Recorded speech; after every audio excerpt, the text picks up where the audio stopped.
Welcome you all. Today in this video we are going to learn about shear transformation. So shear can be done in two ways. That is, either we can do a shear transformation on a two-dimensional object known as 2D shear, and we can also perform a shear transformation on a 3D object. Then it will be known as 3D shear. So we will see today how you can do 2D shear and a 3D shear. So as we have already learned some of the transformations earlier, that is about translation, which is the change in position of an object, scaling, which is change in size of an object, rotation, which is change in orientation of an object, and we have also learnt about reflection, which was the mirror image of an object. So similar to these four transformations, today we are going to learn about shear transformation, and shear is nothing but the change in shape of an object. So whenever we perform a shape change to an object, the result is a shear transformation. So let us move on to 2D shear. So in two-dimensional space, you can do two types of shear, that is either X shear or Y shear. Now what is this X shear and Y shear? Okay, so X is an axis which represents the horizontal axis and Y is the parameter which represents the vertical axis. So whenever the two-dimensional object undergoes change in shape along the x-axis, it will be termed as X shear, and whenever the object undergoes a change in shape along the y-axis or it undergoes a change in shape along the vertical axis, it is known as a Y shear. So let us see how it happens. Now suppose this is the object. It is a two-dimensional object and clearly it is a square. Let us see how the shape of the square can be transformed. So first I am going to do an X shear. So X shear, as I have already told you, shear is a change in shape, and this time I am going to change the shape of this 2D object, which is a square, and change is to be done along the X direction, that means towards this direction. Okay, so I am going to increase the width of the object. So in this way I have increased the width of the square, and now it is not the square. Since the width is increased, it has become a rectangle. So initially the object was a square, and after X shear is performed, the object has become a rectangle. Shape of the object has been changed. So this is how shear is performed. So either the change in shape can be performed along the x-axis or the change in shape can be performed in the y-axis. So instead of performing a change along the x-axis, if I had done the change in shape along the y-axis, the change could be just like this. Okay, so if I am performing a change in shape along the y-axis, definitely the height of the square will be increased, and even if I am increasing the width of the square or if I am increasing the height of the square, in both these cases the square has been transformed to a rectangle. Okay, so if this is performed, it is an X shear. If this is performed, then it becomes a Y shear. Okay, so what is the difference between X shear and Y shear? Let us first encounter the differences that could appear when you perform an X shear. Let us compare these two objects. So initially it was a square, and once an X shear is performed, it has become a rectangle. Now in what direction the change has appeared? Direction of change is along the X direction. That means X has changed. What about the Y parameters? Y has not undergone any change. So let me draw the axis first. So here the horizontal axis represents the x-axis and the vertical axis represents the y-axis. Typically the square has become a rectangle and the width of the square has been increased towards right direction. When the width is increased towards right direction, that is along the x-axis, the shape has become onto a rectangle. And since X parameter has been changed after shear transformation, but what about the Y parameter? Y has not undergone any type of change. So when X shear is performed, Y does not undergo any change. So what equation can you write? You can write the equations just like this. That is X dash is equal to X plus SHX into Y. That means X dash is the new value of X after shear transformation. How can it be obtained? It can be obtained by adding two values, that is X plus SHX into Y. What is this SHX? SHX is the shear parameter. Just like the parameters we used in translation, Tx and Ty are the translation vectors, Sx and Sy are the scaling vectors. Similarly, SHX used here is a shear vector. So when X value is added to a value, that is SHX into Y, which is obtained by multiplying Y and the shear parameter SHX. When these two values are added together, you will get the new value of X, that is X dash. Okay, so this is how X shear is performed. And what is the peculiarity of Y during X shear? When you perform X shear, object undergoes change in shape only towards the X direction, and Y direction will not have any change, so Y remains same. We can write it as Y dash equal to Y. Now let us move on to Y shear. While performing a Y shear, object undergoes change in shape along the vertical axis, that is the Y direction, and in that time the object elongates towards Y direction. It stretches towards Y direction, and in that time there is no change in X direction.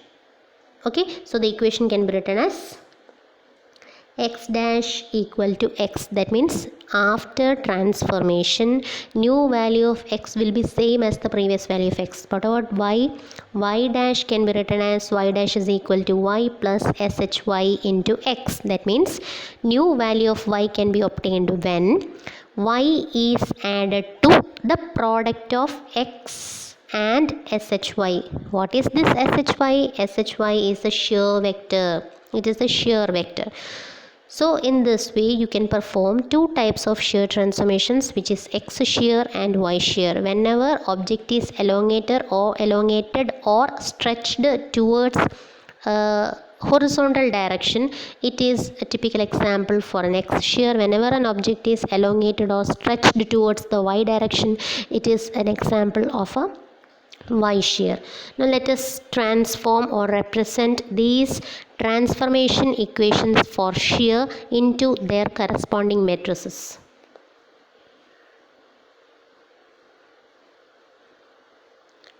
Let us consider this.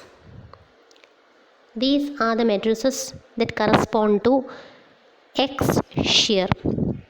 X shear general equation can be written as P dash is equal to SHX into P, which means when the initial point is transformed, what transformation? It is a shear transformation. So whenever a shear transformation is applied to the initial point P, you will get the new point P dash. What is this P and P dash? P is a point on a 2D object before transformation, and P dash is the same point on that object after 2D transformation. Okay, so clearly P dash can be obtained when P is fed to a transformation which is known as shear. How can P and P dash be represented? P can be represented as the column matrix X, Y, 1, and P dash can be represented as the column matrix X dash, Y dash, 1. How P dash can be obtained from P? Clear. When P is multiplied to the shear matrix SHX, you will get P dash. So how can we find the value of SHX? That is also known to us. To get the value of X dash, first row of the shear matrix should be multiplied to the column matrix P, and to get the value of Y dash, second row of shear matrix should be multiplied to the column matrix P. Similarly, to get the last value 1 of P dash, third row of shear matrix should be multiplied to the column matrix P. Let us multiply. I'm going to multiply first row of shear matrix with P.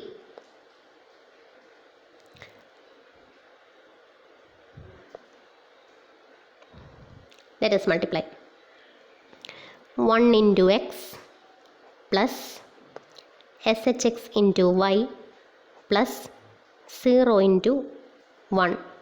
What is the result? When you multiply these two, you will get the value of x dash. So x dash is equal to x plus y into SHX. You got the first equation just like this.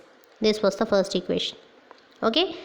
What about the value of y dash? Y dash should be equal to y. That means except y, all other parameters should be multiplied to 0 and y should be multiplied to 1. Okay, let us write. So this time I am going to multiply the second row with the column matrix. Okay, 0 into x plus 1 into y plus 0 into 1. You will get the value y dash equal to y. So in this way you got both the equations.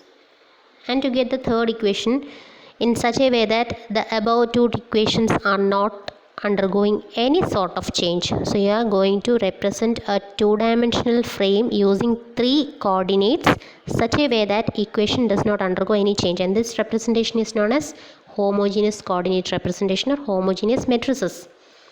So the third value is 1. How can you obtain the value 1? By multiplying third row with this column matrix. So let's multiply 0 into x plus 0 into y plus 1 into 1. What is the value? Yes, value is 1 equal to 1. So in this way, x shear is represented either by means of a matrix or by means of a transformation equation. So similarly, we can also represent what? Y shear matrix also. Okay, let us see how it can be done. Y shear can be represented as P dash is equal to SHY into P. That means when the initial point is undergoing a transformation which is a shear transformation, you will get the new point P dash. And you know how P and P dash can be represented. The thing is how we can represent the matrix SHY. So to get the value of x dash, let us multiply the first row with the column matrix. 1 into x plus 0 into y plus 0 into 1. What is the value? X dash equal to x. So when first row of SHY is multiplied to the column matrix P, you got the value of x dash, which is x dash equal to x. Okay, we got the equation. Now let us proceed to get the equation of y dash. So to get the equation of y dash, I am going to multiply the second row with column matrix. Okay. Okay. So SHY into x plus 1 into y plus 0 into 1. You will get the value x into SHY plus y equal to y dash. I repeat, x into SHY plus y equal to y dash. Let us see what is the equation we have written earlier. Yes, it's quite similar. X into SHY plus y equal to y dash. So we got both the equations. Okay, so in this way 2D shear can be performed like this. So clearly x shear is performed in such a way that object undergoes a stretch towards the horizontal direction, and whenever the object undergoes a stretch towards the vertical direction, it becomes y shear. And in x shear there is no change in y, and in y shear there is no change in x. Hope the concepts are all clear to you. Let us now proceed to 3D shear. So as we have learnt 2D shear, same concepts applies to 3D shear also. Only difference is that object which you are going to which you are going to perform transformation upon will be a 3D object. Okay, so in 3-dimensional space you will be having 3 dimensions, that is x, y and z. So definitely there will be 3 types of shears. One is x shear, y shear and the last one is z shear. So here we are having a 3D object with 3 dimensions where this particular axis represents the length of the object, this particular aspect represents the breadth of the object, and this particular aspect represents the height of the object. So every three-dimensional object will be having its own corresponding length, breadth and height. Whenever the 3D object elongates its length, it is called an X-shear. Whenever the 3D object undergoes an elongation towards y direction, or whenever it undergoes an increase in its height, when the height of the 3D object is increased, it is called a y shear. And instead of height or length, if the breadth of the 3D object has been enlarged or increased, it undergoes an Z shear. So whichever aspect undergoes a change in shape, whether it is a length or its height or its breadth, the corresponding shear transformation will occur. A change in length will contribute to X shear, change in height will contribute to Y shear, and change in breadth will contribute to Z shear. Let us see each of them with the help of a figure.